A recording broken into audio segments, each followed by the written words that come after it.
Hello everyone, welcome back to rice with Jeet. अगर आप UPSC prelims 2025 देने वाले हैं और सीसेट को लेकर आपके मन में एक फियर या फिर कोई काइंड ऑफ कंफ्यूजन है, तो ये वीडियो आपके लिए है एंड काफी हेल्पफुल रहेगा, स्पेशली अगर आप नॉन बैच बैकग्राउंड से हैं। सीसेट के ऊपर यूट्यूब पे ऑलरेडी काफी वीडियोस अवेलेबल हैं, लेकिन रियल लाइफ सिचुएशन में जब आप प्रेशर में होते हो काफी ज्यादा एंड जस्ट आप पेपर वन दिए हुए होते हो एंड लिमिटेड टाइम होता है आपके पास, तब सीसेट को हमें एक्चुअली में कैसे अप्रोच करना है, ये बात जो ग्राउंड लेवल पर उतनी क्लियरली एड्रेस नहीं गई है। Since it is a qualifying paper, तो इन दी एंड बस एक ही कंसर्न होता है कि सर बस आप ऐसा कुछ बता दीजिए कि 67 मार्क्स आ जाए and cut off easily clear हो जाए। और सबको ये बात पता है कि परम्यूटेशन एंड कॉम्बिनेशन पढ़ना है, नंबर सिस्टम पढ़ना है, एवरेज परसेंटेज ये सब पढ़ना है, बट फिर एक फियर बना रहता है कि what if I don't clear it. But don't worry, इस वीडियो में मैंने आपके सारे कंसर्न्स को एंड टू एंड कवर किया है एक clear and practical and exam focused strategy के साथ, जिससे आपको सीसेट में फिर से भी कोई प्रॉब्लम ना आए। तो फिर शुरू करते हैं सबसे पहले एक बेसिक सवाल से कि क्यों सीसेट का कट ऑफ हम क्लियर नहीं कर पा रहे हैं। इसको दो पार्ट्स में समझते हैं। एक तो एग्जाम के पहले हम कौन से मिस्टेक्स करते हैं वो, और एक एग्जाम के दिन हम क्या गलतियां कर रहे हैं जिससे हमारा सीसेट क्लियर नहीं हो रहा है। तो what are the mistakes we often make before the exam, मतलब अभी की जो सिचुएशन है वो। पहली मिस्टेक है taking CSAT lightly due to background wise. हम सीसेट को लाइटली लेते हैं, आप इस बात को डिनाई नहीं कर सकते। आप अगर इंजीनियरिंग बैकग्राउंड से हो तो आपको मैथ्स में कॉन्फिडेंस होगा, अगर आप ह्यूमैनिटीज या आर्ट्स बैकग्राउंड से हो तो आपको रीडिंग कॉम्प्रिहेंशन में कॉन्फिडेंस होगा। But catch here is ignorance. हर एक पेपर को एक पर्टिकुलर पैटर्न होता है जिसे हमें समझना होता है। जस्ट बिकॉज हमारा एक पर्टिकुलर बैकग्राउंड है डजंट मीन कि हमने सीसेट का पैटर्न समझ लिया है। सीसेट में quant, reasoning and reading comprehension का मिक्स क्वेश्चन आते हैं और पेपर का पैटर्न समझना बहुत जरूरी है, but we actually tend to avoid this because of our background biases. Then blindly following test series without actually referring to previous year questions. ये काफी बड़ी मिस्टेक है। हम ब्लाइंडली फॉलो करते हैं टेस्ट सीरीज को। किसी कोचिंग की टेस्ट सीरीज अगर हमने ज्वाइन कर लेते हैं तो हम उसको ब्लाइंडली सॉल्व करना शुरू कर देते हैं विदाउट एक्चुअली अंडरस्टैंडिंग कि उस पर्टिकुलर टॉपिक से क्वेश्चंस एक्चुअली में पूछे कैसे जा रहे हैं प्रीवियस ईयर में। पीवाईक्यू से हमें पता चलता है कि यूपीएससी पेपर कैसे सेट कर रहा है एंड बेसिकली एग्जामिनर का माइंडसेट क्या रहता है एक पर्टिकुलर रीडिंग कॉम्प्रिहेंशन से पैसेज बनाने में या फिर मैथ्स का कोई एक क्वेश्चन डालने में। तो बहुत जरूरी है प्रीवियस ईयर क्वेश्चन को रेफर करना, which we often tend to avoid. इसके बाद chasing perfection instead of progress. Perfection का पीछा करना इंस्टेड ऑफ हम अपनी स्लो प्रोग्रेस को नोटिस करें। And trust me, perfection is the enemy of progress. अगर आप सोच रहे हो मुझे प्रोबेबिलिटी या फिर पीएनसी में पीएचडी करनी है, तो आप इसमें अपना एक मैसिव टाइम वेस्ट कर रहे हो, due to which you lose sight on the bigger picture कि सीसेट इज अबाउट 27 क्वेश्चन हमें क्लियर करने हैं, नहीं हो एंड बाकी अदर टॉपिक्स जिसमें इक्वल इंपॉर्टेंस चाहिए, ना कि सिर्फ एक कोई पर्टिकुलर प्रोबेबिलिटी या फिर पीएनसी के टॉपिक में। Then skipping the high topics out of fear. आप में से नॉन मैथ्स बैकग्राउंड वाले students probability, permutation and combination, average, cubes, clocks जैसे ये टॉपिक्स जो है, इसको हम बाहर से ही या फिर दूर से देख के परज्यूम कर लेते हैं कि बेसिकली ये टॉपिक बहुत ज्यादा हार्ड होंगे, तो हम नहीं करके जाते हैं। ये trust me most repeated themes है, वो छोड़ के आप अगर सीसेट पेपर में जा भी रहे हो ना, तो आप अपने पैर पर ही कुल्हाड़ी मार रहे हो। एंड ट्रस्ट मी, ये पोटेंशियली सॉल्वेबल क्वेश्चंस है जो आप छोड़कर जाना अवॉइड कर ही नहीं सकते। बट ये हम सबसे ज्यादा मिस्टेक करते हैं कि हम प्रिज्यूम कर लेते हैं कि इस टॉपिक से तो हार्ड क्वेश्चन ही आएगा और हम ये टॉपिक को फिर कवर नहीं करते। बट काफी टाइम बहुत हार्ड टॉपिक से भी बहुत इजी क्वेश्चन यूपीएससी ने पूछा है, तो हमें वो बहुत अच्छे से देख लेना है। And lastly, fear and self doubt build by the society. That means एक माइंड में फियर सोसाइटी द्वारा बना दिया जाता है कि अगर आपने पहले सीसेट क्लियर नहीं हुआ है, या फिर क्लोज रिलेटिव्स के द्वारा, वेल मीनिंग पीपल के द्वारा जो बोल देते हैं कि मैथ्स बैकग्राउंड का है फिर भी ये सीसेट क्लियर नहीं कर पा रहा है, तो ये नेगेटिविटी ना यार आपके सबकॉन्शियस माइंड में आ जाती है, जिसकी वजह से आप बेसिकली सीसेट से अल्टुगेदर एक फियर सा क्रिएट हो जाता है माइंड में। तो ये थे कुछ ऐसे मिस्टेक्स जो हम प्रिपरेशन के दौरान करते हैं। अब हम समझते हैं कि कौन से मिस्टेक्स है जो हम पेपर के दिन। सबसे पहली गलती, starting blindly without scanning the paper. ये सबसे बड़ी गलती है लीनियर वे में सीसेट के क्वेश्चंस को सॉल्व करना। आपको जैसे ही पेपर मिलता है, आप भिड़ते ही अपने पेपर को सॉल्व करना शुरू कर देते हो और 1 से 80 तक लाइन से सॉल्व करते हो। आपको नहीं पता आपके पेपर में बेसिकली जो पहले 20 क्वेश्चन है वो हार्ड है या इजी है। एंड जब आपको पता चलता है या फिर रियलाइज होता है, तब आपके ऑलरेडी 40 से 50 मिनट निकल चुके होते हैं। एंड ट्रस्ट में ये सबसे बड़ा ब्लंडर होता है। हमारा दिमाग तो बेसिकली फीडबैक लूप पर काम करता है। एंड अगर आपका पहला घंटा एनी हाउ खराब हो गया ड्यू टू दीज 20-25 जो हार्ड क्वेश्चन थे, तो आपका जो नेक्स्ट आवर है वो पक्का खराब होने वाला है, क्योंकि बेसिकली आप अपने ही एनिमी बन जाते हो कि यार ये बेसिक क्वेश्चंस नहीं हुए, 1 घंटा पूरा खराब हो चुका है, अब मैं कैसे सॉल्व करूं। एंड आप एक पैनिक मोड में एंटर कर जाते हो। इसलिए बहुत इंपॉर्टेंट है ये समझना कि you should not start blindly without actually scanning the paper. इसके जो हम सबसे बड़ी मिस्टेक करते हैं वो है एक मैथ्स कॉन्फिडेंस ट्रैप में आ जाना। बेसिकली मैथ्स के क्वेश्चन को हम ईगो पर ले लेते हैं कि यार मैथ का क्वेश्चन है और मेरा इंजीनियरिंग बैकग्राउंड है तो मेरे से तो ये होगा। एंड उस चक्कर में आप एक पर्टिकुलर क्वेश्चन को 4 से 5 मिनट दे देते हैं। काफी लोगों ने मुझे बताया कि वो 12-12, 13-13 मिनट भी दिए एक पर्टिकुलर क्वेश्चन सॉल्व करने में। बट आप एक चीज समझिए कि अगर आपने आंसर ले भी आए 12 मिनट 15 मिनट देकर एक पर्टिकुलर बहुत हार्ड क्वेश्चन में, तो आपको अवार्ड नहीं मिलेगा, क्योंकि वो क्वेश्चन बेसिकली इक्वली ट्रीट होगा बाकी क्वेश्चन के रिस्पेक्ट में। वो डिफिकल्ट क्वेश्चन के बेसिस पे अगर आपको ज्यादा मार्क मिल रहा हो तो आप उसको सॉल्व भी करो, but each question carries same marks, so why to waste your time in solving the difficult questions, right? Then the third mistake is basically mental fatigue after GS paper 1। ये गलती सिर्फ आपकी नहीं है, वैसे तो ये सबके साथ इक्वली इंप्लीमेंट होगा and everyone will face it. Basically होता क्या है कि आपका सीसेट का पेपर सेकंड स्लॉट में होता है एंड पेपर 1 देने के बाद 3 घंटे धूप में वेट करने के बाद आपका ब्रेन ऑलरेडी ड्रेन हो रखा होता है एंड इसकी वजह से ना एक मेंटल फटीग माइंड में बना होता है। जितने इफेक्टिवली आपने पेपर 1 को सॉल्व किया उतने इफेक्टिवली आप पेपर 2 को नहीं कर पाते, जिसकी वजह से आपको पेपर 2 में स्कोर करने में काफी चैलेंज होता है।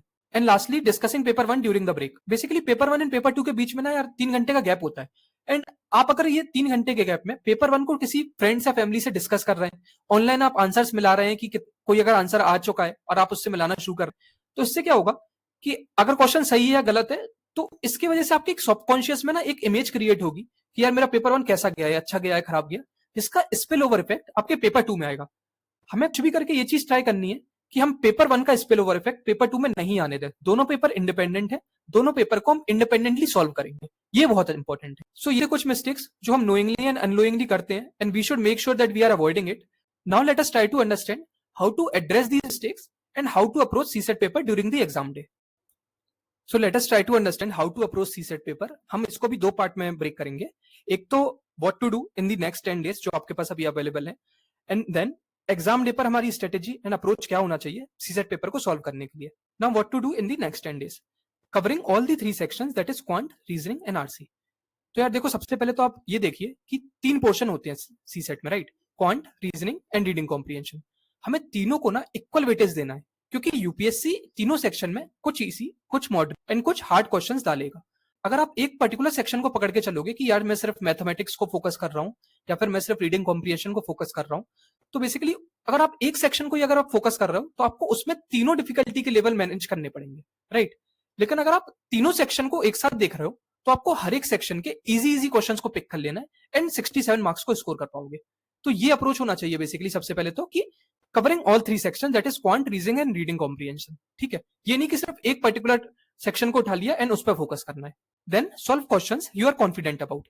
तो इसमें ना यार देखो, आप एक चीज समझिए कि CSAT is not about solving everything और solving a particular section. Paper scan करते टाइम एक माइंड में आपकी इमेज बन जाए कि क्वेश्चंस आप कर पाओगे या नहीं कर पाओगे 1.5 से 2 मिनट के अंदर। सिंस मैथ्स के क्वेश्चन अगर आपका आंसर आ रहा है तो मोस्ट ऑफ द टाइम वो एक्यूरेट होगा एंड आपको वो श्योर शॉट मार्क दिला के जाएगा। इसलिए हम तीनों पोर्शन को करेंगे, ये हमारी स्ट्रेटेजी का पार्ट होना चाहिए अभी ये 10 दिन में, और इसको आप जब प्रैक्टिस कर लोगे तो सेम स्ट्रेटेजी को हम पेपर में एग्जाम डे के दिन इंप्लीमेंट करेंगे। देन पैटर्न में change, so be prepared. Basically ये इसलिए क्योंकि लास्ट टू लास्ट ईयर 2023 में रीडिंग कॉम्प्रिहेंशन ईजी था, 2024 में रीडिंग कॉम्प्रिहेंशन टफ था।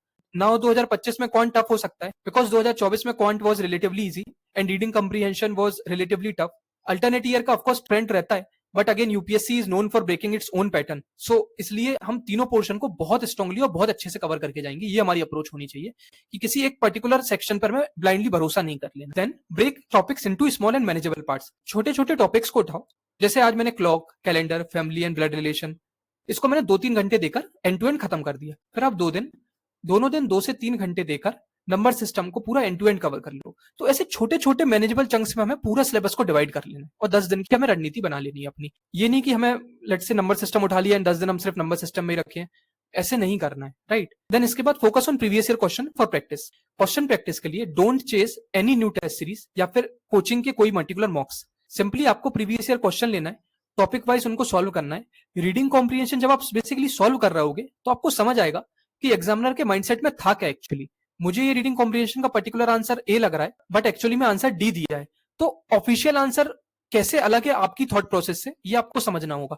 एंड ये आप तभी समझ पाएंगे जब आप एग्जामिनर की माइंडसेट पर डायरेक्टली हिट करेंगे। And lastly ideal number of questions to attempt. ये question most of the learners के माइंड में रहता है एंड काफी लोग पूछते भी हैं कि सर कितने क्वेश्चन हम सॉल्व करें। तो आप ये ग्राफ देखिए, इसमें आपको समझ आएगा कि पूरे 80 क्वेश्चन हमें सॉल्व नहीं करना है। काफी लोग 30 से 40 क्वेश्चन सॉल्व करके भी सीसेट निकाले हैं बिकॉज नेगेटिव मार्किंग है, इसलिए हमें अपना स्वीट स्पॉट पकड़ना होगा, वो कहाँ है। तो ये अभी 10 दिन है आपके पास, आप ये एनालाइज करिए, आप जितने क्वेश्चन हो सकते हैं वो अटेम्प्ट कीजिए, इससे आपको समझ में आएगा कि आपका स्वीट स्पॉट क्या है। Because CSAT paper is more about accuracy मतलब अगर आप 50 से 55 क्वेश्चन भी अटेम्प्ट करके आ रहे हो और वो एक्यूरेसी के साथ अटेम्प्ट करके आ रहे हो, तो आपका कट ऑफ इजीली क्लियर होगा। आई वुड ऑल्सो रिकमेंड कि आप 50 से 55 is the maximum number of question that you should attempt. ठीक है, इससे ज्यादा आपको नहीं जाना है। CSAT paper is about healthy combination of speed and accuracy. अगर आपने स्पीड बढ़ा दी और 80 के 80 क्वेश्चन सॉल्व कर रहे हो ना, तो कहीं ना कहीं आप एक्यूरेसी से कॉम्प्रोमाइज कर रहे हो, वो आपको नहीं करना है। आपको इन दोनों का बैलेंस बना के कुछ पॉइंट्स थे जो आपको अभी 10 दिन में फोकस करना है एंड अपनी सीसेट की प्रिपरेशन में इनकॉर्पोरेट करना है। नाउ पेपर के दिन हम एक्चुअली में पेपर को अटेम्प्ट कैसे करें, ये बहुत ध्यान से सुनना आप, क्योंकि बहुत हेल्प करेगा ये आपको सीसेट का कट ऑफ क्लियर कराने में। Now what to do on the exam day. सबसे पहले तो divide your attempt into 3 rounds. सबसे पहला राउंड होगा इजी क्वेश्चन का। इजी क्वेश्चन का मतलब वो क्वेश्चन जो 1 मिनट के अंदर हो रहा है। सेकंड राउंड होगा मॉडरेट क्वेश्चन का जो 2 से 3 मिनट ले रहा है। एंड थर्ड राउंड होगा हार्ड क्वेश्चन का जो बेसिकली 4 से 5 मिनट ले रहा है। अब आप बोलोगे सर पेपर राउंड 1 में ही पूरा नहीं होता है तो राउंड 3 तक कैसे करेंगे, राइट? एक्चुअली यही गलती हो रही है। पेपर मिलते साथ ही आपको डायरेक्टली फर्स्ट क्वेश्चन से लीनियरली पेपर सॉल्व नहीं करना 1 से 80 तक। ये समझो प्लीज, बहुत इंपॉर्टेंट है ये समझना। आप शुरू के 5 से 10 मिनट मार्किंग में दीजिए। क्वेश्चन पर टिक कर लो कौन से क्वेश्चंस डुएबल हैं एंड उनमें कितना टाइम लगेगा। कुछ क्वेश्चंस जेन्युइनली ऐसे होते हैं जिसमें सीधा फॉर्मूला या सिंपल लॉजिक से आंसर आ रहा होता है 30 से 40 सेकंड में। इसलिए ऐसे क्वेश्चंस को मार्क कर लो जो 1 मिनट के अंदर सॉल्व हो रहा है, वो आप राउंड 1 में फोकस करोगे। देन कुछ क्वेश्चन जिसमें यू आर अवेयर कि मुझे आता है बट 2 से 3 मिनट लगेंगे उसमें आंसर लाना पड़ेगा मुझे, इसलिए आप उसको राउंड 2 में रखो। एंड तीसरे राउंड में आप हार्ड क्वेश्चंस रखो। इसमें अप्रोक्सीमेटली 15 क्वेश्चन होंगे। इनको 4 से 5 मिनट देकर आप आंसर ला सकते हो, बट अगर आपने 4 से 5 मिनट देकर इसमें आंसर ला भी लिया तो वो कोई अचीवमेंट नहीं है। आप ये बात समझिए, आपको 2.5 मार्क्स ही मिलेंगे। वही अगर आप ये 5 मिनट इजी क्वेश्चंस में देकर 2 से 3 क्वेश्चन निकाल रहे हो तो इफेक्टिवली आपको ज्यादा फायदा होगा। And in the and it's all about cracking the CSAT exam. कोई ऐसा रैंकिंग नहीं हो रही है इसमें कि आपको बहुत अच्छा स्कोर लाना है। एंड तीसरी चीज जो आपको याद रखना है, basically start with the easy questions जो आपने बेसिकली स्कैनिंग के टाइम पे मार्क कर लिए। अब हमें उन इजी क्वेश्चंस को उठाना है। मैं ये इसलिए बोल रहा हूँ पर्टिकुलरली, इससे आपको 2 फायदे होंगे। पहला तो ये कि आप एक फ्लो स्टेट में एंटर करोगे तो आपका एक स्टार्ट अच्छा मिलेगा आपको। एक चीज आप समझिए कि आपका पहला आवर सीसेट का कैसा जा रहा है वो आपका नेक्स्ट आवर भी डिटरमाइन करेगा कि अगर आपका पहला आवर अच्छा हुआ तो अच्छा जाएगा, एंड ये नेक्स्ट आवर में आपका स्पिल ओवर इफेक्ट आएगा अगर आपका पहला आवर बिगड़ जाता है तो। इसलिए आप शुरू के 5 से 10 मिनट इजी क्वेश्चंस को फाइंड आउट करने में लगा दीजिए, कोई दिक्कत नहीं है, और उनको राउंड 1 में कर लो। नेक्स्ट आवर के लिए पॉजिटिव फीडबैक माइंड को मिलेगा तो आप नेक्स्ट आवर में भी बहुत अच्छा कर पाओगे। एंड सेकंड रीजन इसका ये है कि पेपर 1 करने के बाद ना यार देखो आपके ब्रेन काफी एग्जॉस्ट हो चुका होता है, इसलिए बहुत जरूरी है आपको ब्रेन को एक पॉजिटिव फीडबैक लूप में रखना। और वो तभी हो पाएगा जब आप स्टार्टिंग में एक इजी क्वेश्चन को उठा लो और उससे आपको एक पॉजिटिव फीडबैक लूप मिलेगा कि आप नेक्स्ट आवर को भी अच्छा बना सकते हो। तो आई होप आपको एक चीज तो क्लियर हो गई होगी कि मैं क्यों इतना राउंड वाइज अप्रोच पर एम्फसाइज कर रहा हूँ। एंड पेपर को आपको इसी अप्रोच से ही सॉल्व करना है, स्मार्टली पिक करना है एंड चूज करना है कौन से क्वेश्चन हम करेंगे। राइट फ्रॉम द बिगिनिंग, शुरू से ही आपको एक एटीट्यूड रखना है कि you are leading the paper. Dominate करना है, ना कि पेपर के द्वारा डोमिनेट होना है और उसके फ्लो में बहना है। ये बहुत जरूरी है समझना। Then fourth thing is which section to pick first, reading comprehension, quant और लॉजिकल रीजनिंग। तो ये समझते हैं हम कि पहला करना क्या है। बेसिकली आई वुड सजेस्ट कि आप रीडिंग कॉम्प्रिहेंशन को सबसे पहले पिक करो, बिकॉज अगर आप पैसेज लास्ट में रखोगे तो माइंड में काफी ना लास्ट में प्रेशर होता है एंड लास्ट आवर में आप वो एसेंस नहीं समझ पाएंगे बेसिकली पैसेज का, एंड आप कोई ना कोई ट्रैप में फंस जाओगे। इसलिए आप सबसे पहले 10 से 15 क्वेश्चन स्टार्टिंग के आप पैसेज को दे लो। फिर आपको याद होगा मैंने 5 से 10 मिनट की स्कैनिंग बोली है, उस स्कैनिंग में आपने क्या किया, इजी मार्क्स क्वांट के भी मार्क कर लिए। तो अब आपने 10 से 15 क्वेश्चन रीडिंग कॉम्प्रिहेंशन के कर लिए। नाउ नेक्स्ट 10 क्वेश्चन आप पिक कर लो, इजी क्वेश्चन जो बेसिकली क्वांट के, वो कर लो। इसके बाद फिर से आप पैसेज लीजिए, फिर क्वांट लीजिए। तो इससे फायदा क्या होगा कि आप दोनों के इजी इजी क्वेश्चंस को जल्दी जल्दी पिक करते हुए सॉल्व कर पा रहे हैं। एंड ये वाले थॉट को भी आप अवॉइड कर पाओगे कि यार मेरा मैथ्स पूरा बचा है लास्ट में, अब मैं क्या करूं, या फिर मेरा रीडिंग कॉम्प्रिहेंशन पूरा बचा है। तो दोनों को हम साथ में लेकर चलेंगे, is the best and effective way. इससे आप कोई भी चीज को लास्ट में पाइल अप करके नहीं रखोगे, ये भी फायदा होगा। Then the next thing to keep in the mind is don't let your ego और panic to control you. Please remember this, ego पर कोई भी क्वेश्चन नहीं लेना है। Don't fight with the question, time लग रहा है उसे छोड़ दो, ये बाउंसर है, अवॉइड इट कंप्लीटली। यूपीएससी आपके साथ ये गेम खेलेगा, बहुत सारे हार्ड क्वेश्चंस बीच बीच में डालेगा, बट आपको कोई भी पर्टिकुलर क्वेश्चन को ईगो पे नहीं लेना है। रिगार्डलेस ऑफ आपका मैथ्स बैकग्राउंड है, आप आईआईटी से हो, एनआईटी से हो, रिगार्डलेस ऑफ आपका ह्यूमैनिटीज बैकग्राउंड है, आपने इंग्लिश लिटरेचर में पीएचडी किया है, डजंट मैटर। आपको कोई भी क्वेश्चन ईगो पे नहीं लेना है। अगर क्वेश्चन में 1.5 से 2 मिनट से ज्यादा लग रहा है तुरंत skip it and move it to the next question. And lastly maintain your calm and compose. देखो यार क्वेश्चन अगर गलत भी हो रहे हैं बट डोंट वरी, कुछ कुछ बाउंसर क्वेश्चन होंगे, इजी क्वेश्चन डेफिनेटली पेपर में एग्जामिनर ने डाला होगा, बिकॉज ये क्वेश्चन काफी नॉन मैथ्स बैकग्राउंड वाले स्टूडेंट्स भी देते हैं, प्लीज समझिए आप। तो ऐसा हो ही नहीं सकता कि एग्जामिनर रेंडमली सबके सारे क्वेश्चंस हाथ डाल दे। इसलिए आपको अपना स्वीट स्पॉट पकड़ना है, कौन से इजी क्वेश्चन से उनको टारगेट। तो दोस्तों ये मेरे साइड से कुछ इंपॉर्टेंट टिप्स थे। Please focus on low hanging fruits, avoid running after each and everything available in the market right now. Previous year question and repeated topics से भी आप सीसेट क्लियर कर लोगे, ट्रस्ट मी। बस उन पर ही फोकस करना है। ऑल्सो प्लीज अंडरस्टैंड कि सीसेट बस आपको एक बार देना है, वो ना तो आपको मेंस में आने वाला है, ना आपको इंटरव्यू में कोई क्वेश्चन पूछने वाला है सीसेट से रिलेटेड पर्टिकुलरली। इसलिए सीसेट को बस हम स्मार्टली सेल थ्रू कर लें, बस हमें ये ट्राई करना है। एंड इसको लेकर परेशान नहीं होना है, आई एम विथ यू।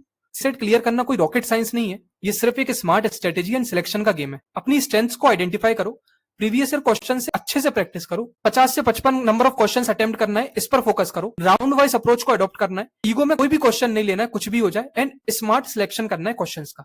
ये चीजों का हमें ध्यान रखना है। बस कुछ बातों का आप ध्यान रखोगे तो आपका सीसेट क्लियर हो जाएगा, डोंट वरी। आपने इससे बड़े बड़े एंड काफी भारी टॉपिक्स इकोनॉमी एंड पॉलिटी में कवर किए हुए हैं, तो बिल्कुल भी पैनिक नहीं होना है अभी। एंड सीसेट को लेकर टेंशन नहीं लानी है, आप कर लोगे, trust me. As a part of my responsibility for my learners, next video में मैं आपसे इंपॉर्टेंट एंड स्कोरिंग टॉपिक्स की काफी simple and easy trick share करूंगा, जो नॉन मैथ्स बैकग्राउंड से, वो भी ऐसे टॉपिक्स जो काफी ज्यादा रिपीट होते हैं, उनको इजीली सॉल्व कर पाएंगे। बस अंत तक आप हार नहीं मानना, you can do it and you will clear it. Just aim for the accuracy and not the attempts. Thank you so much for watching. UPSC prelims 2025 के लिए all the best. Believe in yourself, you will rise beyond prelims. This is Abhijeet signing off from Rise with Jeet. Thank you.